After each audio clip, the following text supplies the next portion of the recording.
कितनी सुंदर बात कही है। जब आप भगवान को नहलाते समय एक बूंद घी की डालते हैं, उसकी दिव्य महिमा का वर्णन किया गया है।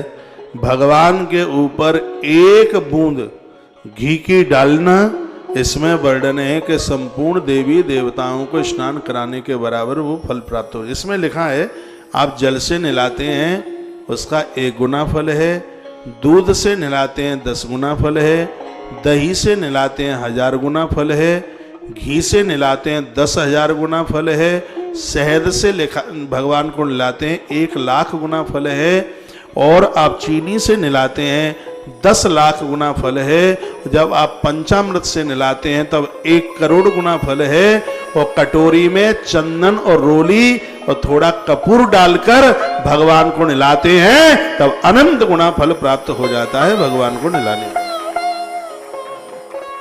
ये सुन ले उससे गरीब बात है। यदि कोई आपको पूछे कि भगवान को क्यों नहलाते हो, क्यों स्नान कराया जाता है, तो कितनी सुंदर बात कही है। लिखा है कि जिस समय आप भगवान को जल से स्नान कराते हैं तत्काल 10 पाप उसी समय समाप्त हो जाते हैं। लिखा है 10 अपराधस तोय न, तोय जल को कहते हैं।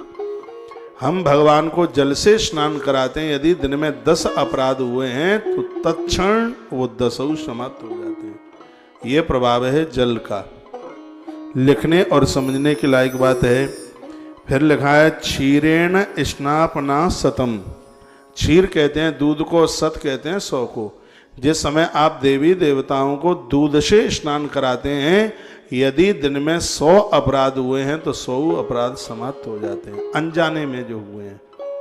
जान के करोगे बाकी कोई दवाई नहीं, और अनजान में बहुत हो जाते हैं, कीड़े मकोड़े मर जाते हैं। झाड़ू पोंछा लगाते समय बहुत कीड़े मरते हैं, पता नहीं लगता। रोटियां बनाते समय चूल्हे के ऊपर भी बहुत हत्या हो जाती है, नहीं पता लग पाता। तो जिस समय आप दुग्ध से स्नान देवताओं को कराते हो उसी समय 100 अपराध तत्क्षण समाप्त हो जाते हैं। फिर लिखा है सहस्रम पयसा ददना, सहस्र कहते हैं 1000 को। जब आप दही से स्नान भगवान को कराते हैं तब गिन गिन के 1000 अपराध समाप्त होते हैं। अब भगवान के स्नान में देखो दही की कितनी बड़ी प्रमुखता है, ये दूध से भी ज्यादा प्रभावशाली है दधी। तो लिखा है इसमें सहस्रम पैसा दधनाम, दधनाम यानी दही 1000 पापों को समाप्त कर देता है। लिखा है घृतेना अयुतमिष्यते, जब भगवान को आप घी से स्नान कराते हो तो गिन गिन के 10,000 अपराध उसी समय तत्क्षण समाप्त हो जाते हैं। सुन ले जब बातें को नहीं बताए बाब, तुम्हें बैठे रहियो घर में, कोई नहीं बताता, ये कहां बताएगा महाराज जी, बताएगा कहां से बताएगा, तो तब जब अग्नि पुराण कहेगा। या अग्नि पुराण में हमारे ग्रंथों में क्या अद्भुत बातें कही हैं। और देखिए बड़े प्रमाण के साथ ये बातें यहां से कही जाती है। वृंदावन जैसी जगह पर कथा, ये विद्वानों का गढ़ है। यहाँ लाइव टेलीकास्ट प्रसारण होता है। भगवान की तो बड़ी कृपाई है। खैर हम तो बिना प्रमाण को कोई बात नहीं करते, नहीं तो हमारे पास टेलीफोन जरूर आता है, ये बिना अप्रमाणित बात कैसे करते हो। पहले श्लोक और उसके बाद में व्याख्या। तो सहस्रम पैसा ददनाम, दही से स्नान 1000 पापों को खत्म करता है। और घृते ना अयुत मिष्यते, अयुत संस्कृत का शब्द है, अयुत मीन्स 10,000। जिस समय आप घी से भगवान को स्नान कराते हो उसी समय गिन गिन करके 10,000 पाप भी किए हैं एक दिन में, वो उसी समय जल करके भस्म हो जाते हैं। घृत से भगवान को स्नान कराने की इतनी बड़ी महिमा है।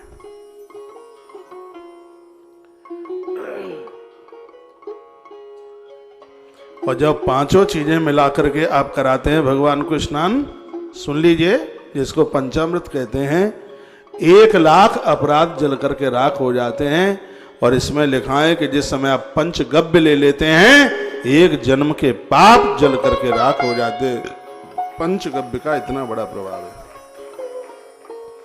गाय का दूध, उसका आधा दही, आधा घी, घी का आधा गौमूत्र, गौमूत्र का आधा गोमय, सूती कपड़े में गौ माता का गोबर उसे रख के उसमें 2-4 बूंदें निचोड़ कर निकाल कर ये सब चीज़ें लीजी जाएं। कभी भजन में नींद नहीं आएगी, उबासियाँ नहीं आएंगी, डकारें नहीं आएंगी, आलस नहीं आएगा।